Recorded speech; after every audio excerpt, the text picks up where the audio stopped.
Browns continue preparations for the Eagles here on Thursday. We heard from Amari Cooper today, and Mary Kay, one of the things that stood out, you asked him about, hey, if this thing keeps going south, if you guys keep losing, would you maybe be open to playing elsewhere this season in a trade? And Amari Cooper shut that down pretty quickly.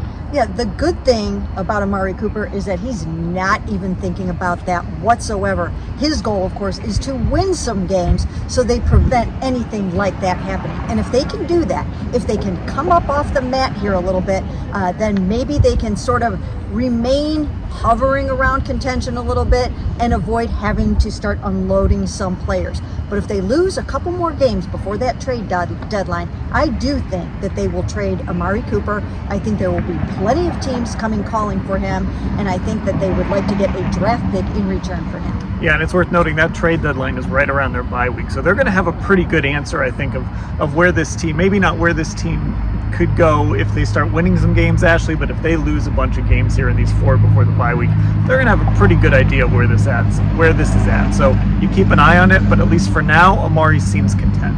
Yeah, and he talked about none of them jumping off the ship, that they're all still staying together. We kind of heard those same talking points that we've been hearing from people about still having faith in Deshaun Watson and it needing to be about guys executing better once they're out there. He even said explicitly today, which I thought was interesting, that it's not about the play calling. He brought it back to that execution by the players. So again, just kind of standing pat with those company lines. Now, we're not going to talk tackles in this video, but we are going to talk about another injury that we've been monitoring for weeks and weeks here.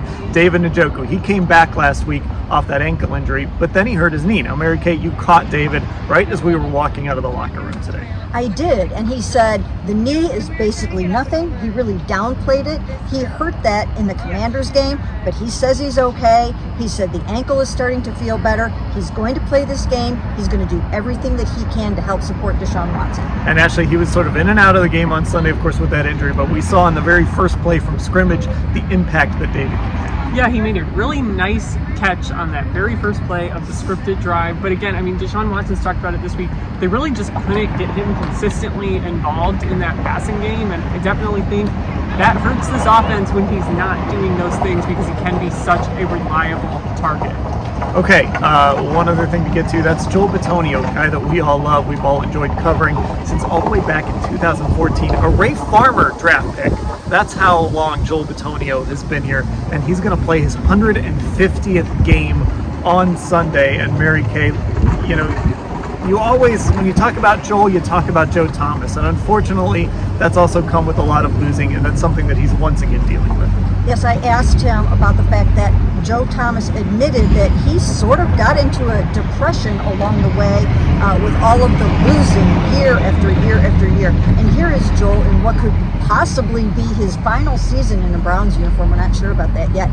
Going through another losing campaign, at least for now. So it's hurting. He admitted he's very frustrated, but for now, he's going to celebrate his birthday and celebrate 150 games. Yeah, and actually, I know you're writing about this, and Joel admitted he's not a real reflective person. It's one of those things that every now and again will come up, but down the road, he'll sort of reflect on this career. But I do think it was interesting. He said he's kind of accomplished everything except for winning. Yeah, I thought that was the key part of that quote. And again, I mean, he's just played in so many games with this franchise, and he's only had 2 winning seasons, only been to the playoffs twice. Of course, the part of the infamous 1-31 stretch. His career is so much like Joe Thomas's in that way because he's so good even when everything around him has been inconsistent or just plain bad. So yeah, I thought, though, to your point, Dan, he didn't even know that it was going to be his 150th game until Thursday morning when the PR staff told him. So that's kind of where he's at with all this, but he did take the moment to acknowledge that, hey,